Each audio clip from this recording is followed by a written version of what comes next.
Bismillahirrahmanirrahim. Assalamualaikum warahmatullahi wabarakatuh.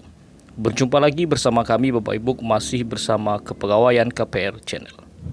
Pada kesempatan ini kita akan mencoba membahas tentang persoalan atau permasalahan dalam pengisian PDM MAI SHPK Mandiri. Dan ini ada solusi yang telah diberikan oleh BKN terhadap persoalan-persoalan dalam pengisian MAI SHPK BKN tahun 2021 ini. Baik, pada riwayat keluarga ini, yang pertama masalahnya, data orang tua yang sudah meninggal dapat diisi dengan nama dan status. Untuk data lain disesuaikan dengan ketersediaan dokumen. Jika tidak ada, silakan isi dengan angka atau huruf. Nah, jika Bapak Ibu kawan-kawan semua mendapatkan persoalan ini dan telah melakukan hal seperti ini, maka pengisiannya sudah benar. Jika Bapak Ibu kawan-kawan semua masih belum menyelesaikan dalam riwayat keluarga ini, maka silakan diikuti pada poin pertama ini tentang data orang tua yang sudah meninggal. Pada poin kedua, untuk data orang tua PNS sudah pensiun, silahkan diisi dengan kategori non-PNS. Jadi, jika orang tua kita adalah seorang PNS dan telah pensiun, maka untuk data statusnya silahkan dipilih non-PNS saja. Pada poin ketiga, data pasangan harap diisi sesuai dengan jumlah pasangan yang diakui secara resmi. Masukkan status cerai, mati, atau hidup untuk yang memiliki pasangan lebih dari satu. Maksudnya adalah, jika Bapak Ibu atau kawan-kawan semua sudah menikah contohnya untuk 2 kali. Maka jika istri pertama telah bercerai, maka dimasukkan istri pertamanya itu dan pilih statusnya cerai hidup, dan istri keduanya statusnya adalah menikah. Nah, itu contoh dari jika Bapak Ibu mempunyai pasangan lebih dari satu. Yang keempat, untuk data anak, pilihan dokumen KTP atau KIA atau paspor. Jika tidak memiliki, silakan masukkan KTP dan isikan dengan nomor NIK anak yang tertera pada kartu keluarga tersebut.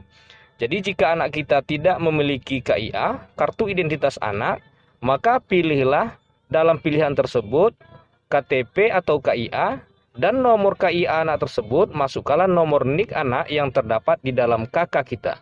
Karena nomor NIK tersebut sama dengan nomor KIA yang ada pada kartu identitas anak tersebut. Dan yang kelima, masukkan jumlah anak sesuai dengan pasangan masing-masing dan lengkapi statusnya. Nah, silakan Bapak Ibu memasukkan jumlah anaknya, nama anak-anaknya, dan status anaknya tersebut. Apakah anak kandung, anak tiri, atau anak angkat? Silakan dipilih pada status anaknya. Dan yang terakhir, untuk masalah keluarga ini, untuk orang tua keduanya PNS, tetap mengajukan usul anak pada riwayat masing-masing. Jadi jika Bapak Ibu keduanya adalah PNS, sama-sama PNS, istrinya PNS, suaminya PNS, maka dalam memasukkan anak, silakan masukkan pada data keduanya. Baik pada data ibu maupun pada data bapaknya. Atau data istri atau pada data suami, masukkan anak mereka masing-masing. Jadi walaupun keduanya PNS, tetap memasukkan anaknya di dalam data akun MAI SHPK-nya masing-masing.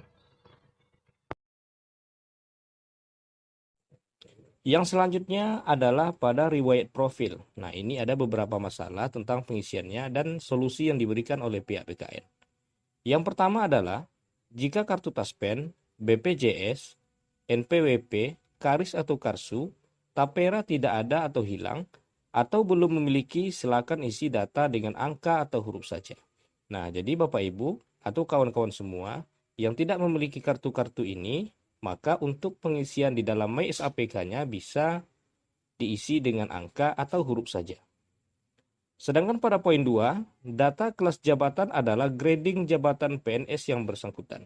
Jadi yang dimaksud dengan kelas jabatan itu adalah grade berapa kita pada saat sekarang ini dalam menerima tunjangan kinerja. Nah, jika ragu silakan bertanya kepada pengelola kepegawaiannya masing-masing. Selanjutnya pada riwayat jabatan, permasalahan pertama, untuk jabatan rangkap silakan diisi sesuai dengan data terkini. Nah, jadi jika Bapak Ibu memegang jabatan yang rangkap, maka untuk mengisi jabatannya adalah jabatan yang dipegang pada saat sekarang ini.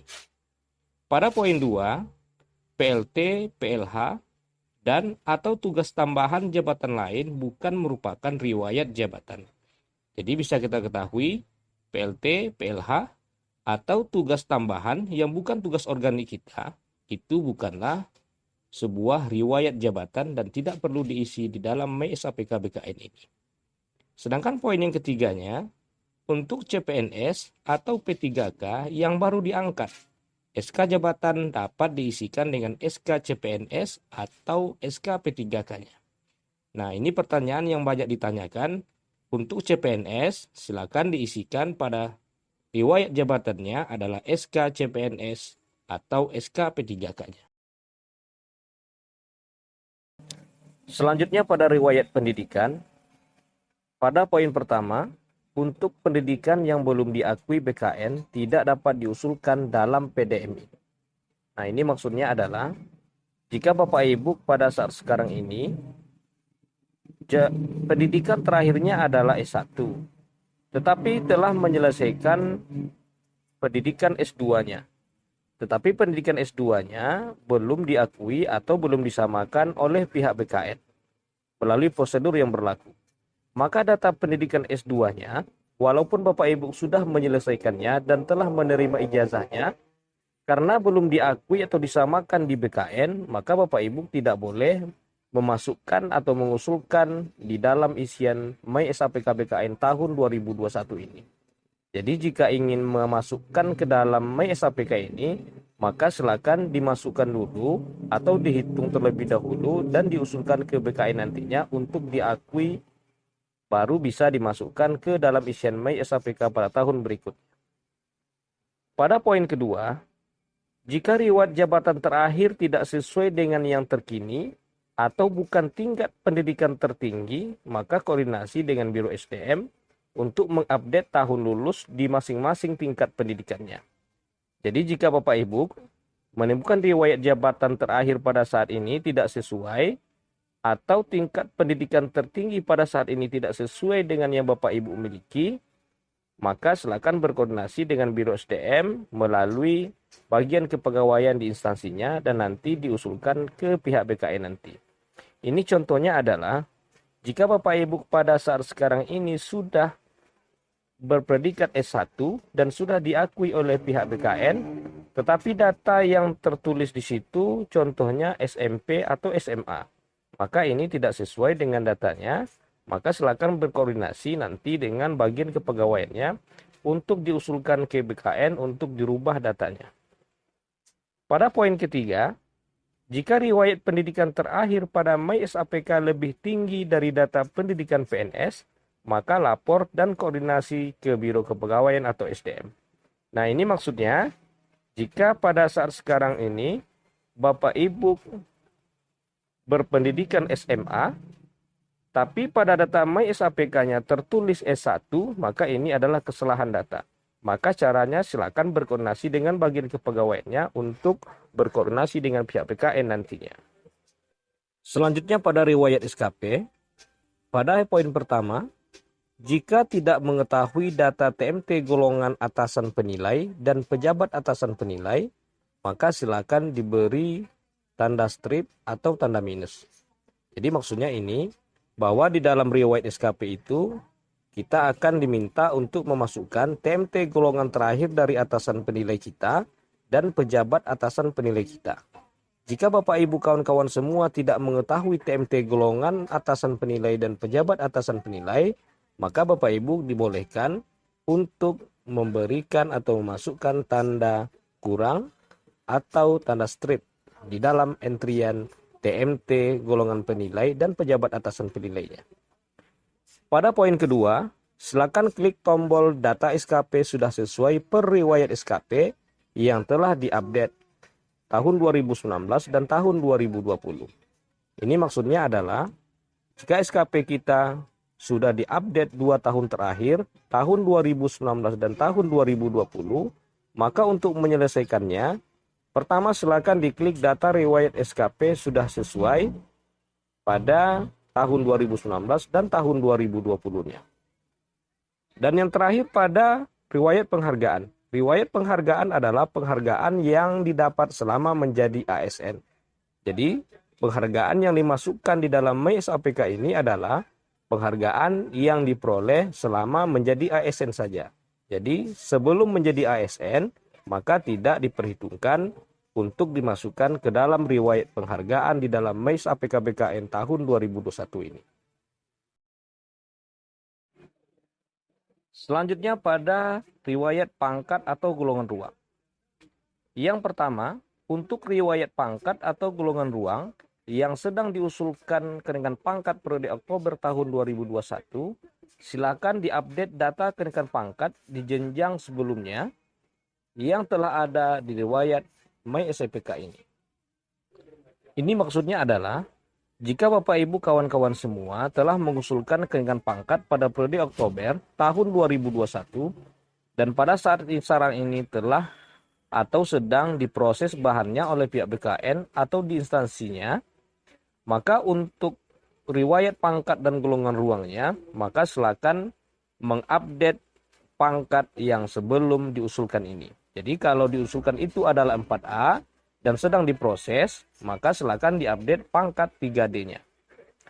Pada poin 2, data kenaikan pangkat periode Oktober akan terupdate otomatis setelah proses persetujuan BKN selesai.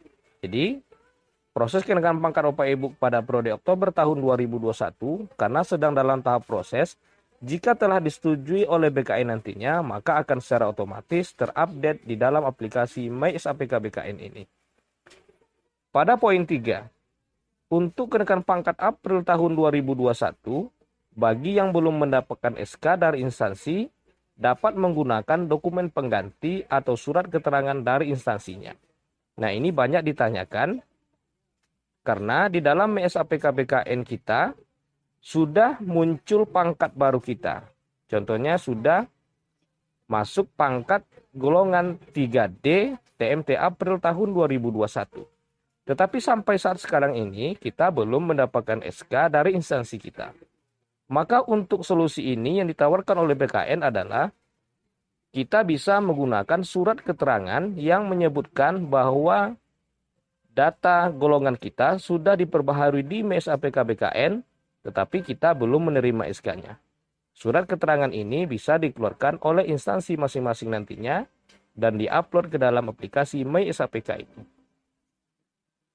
Yang keempat adalah untuk CPNS atau P3K yang baru diangkat maka dapat melengkapi data unggahan dengan SK CPNS atau SK P3K-nya.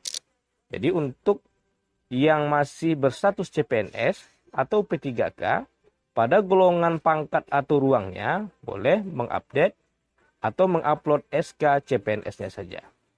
Nah, demikian Bapak Ibu informasi yang dapat kami sampaikan tentang permasalahan di dalam aplikasi MySAPK ini dan solusi yang telah ditawarkan oleh pihak BKN. Jika Bapak Ibu telah menyelesaikan seluruh isian ini, dan jika ada yang tidak sesuai dengan informasi di dalam ini, maka silakan berkoordinasi dengan verifikator di unit kerja atau instansinya masing-masing. Nah, jika ada tidak sesuai dengan hal ini, maka pihak verifikator nantinya bisa membantu Bapak Ibu untuk memperbaiki data yang tidak sesuai dengan permasalahan dan solusi yang telah ditawarkan oleh pihak BKN ini. Nah, solusinya silakan berkoordinasi dengan verifikator pada instansi atau unit kerjanya masing-masing. Demikian Bapak Ibu, informasi ini semoga bermanfaat bagi kita semua. Wabillahi taufiq wal hidayah. Wassalamualaikum warahmatullahi wabarakatuh. Salam kepegawaian.